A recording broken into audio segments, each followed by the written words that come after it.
my audience, there are some people that they're kind of trying to figure out if they should keep working in their 9 to 5 job or if they should start their own business.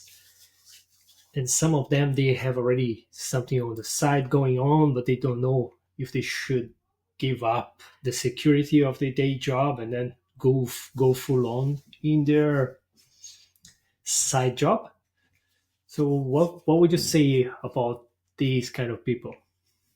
Well, I think you're missing one group, right? Which is the group of people who could Okay. join a startup. So I would say, in general, I would strongly encourage everybody to do one small company, one startup at least once in their life, right? And earlier I mentioned to you before, right, there's like three kinds of people. There are employees, people who like to work 9 to 5, who like the standard kind of job and everything like that. And then there are other people who are not comfortable with that. And they always ask themselves, should I be doing something else? Should I be doing something else? Should I be doing something which is a little bit more interesting, or can I do better? And in those groups of people, there's like two different categories, right? There's entrepreneurs who just go out and like shake the trees and try and change the world. And then there's people who join startups. And at least in my experience, uh, like for me, pragmatically, I set up a company in Japan. Like when I was 20 something or other years old, I set up a company in Japan for a company based out of the US. Is that a pure startup? Maybe not. But I set up the office in Japan for a company that was a startup, and took that up to a couple of $1 million in sales. And it's like, I would encourage people to, you got to try it once. And what I've found is a lot of people who leave the corporate environment and go into a small company, they'll never go back to a big company, right? Whether they're a pure Why entrepreneur is and they're that? actually owning the company, or they're, one of the early employees that actually make the company successful, that's a separate question. But, there's a lot of people who should never be working at a big company. I will say that.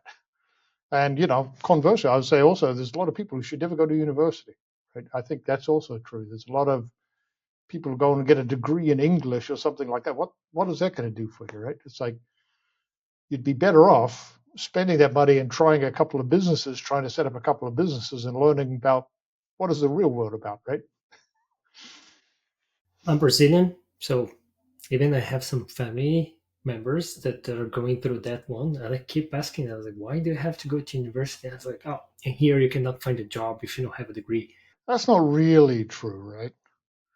So if you dig into that and you ask yourself, like, what kind of job requires you to have a degree, right? A lot of those are corporate jobs, right? The big company jobs, but you don't need a degree to start a business.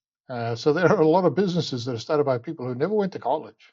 Very successful businesses. Actually, I will mention, by the way, one of the interesting demographic things that is going on in the United States is there is what you might call the largest transfer of wealth ever happening in the United States. There's roughly $4 trillion worth of wealth that is going to transfer over the next, say, 10 to 15 years.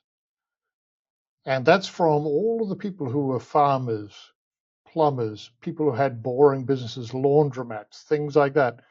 A lot of these people are getting to my age, and they're going like, I'm kind of tired. I want to retire. I want to pass this on to somebody else. And guess what?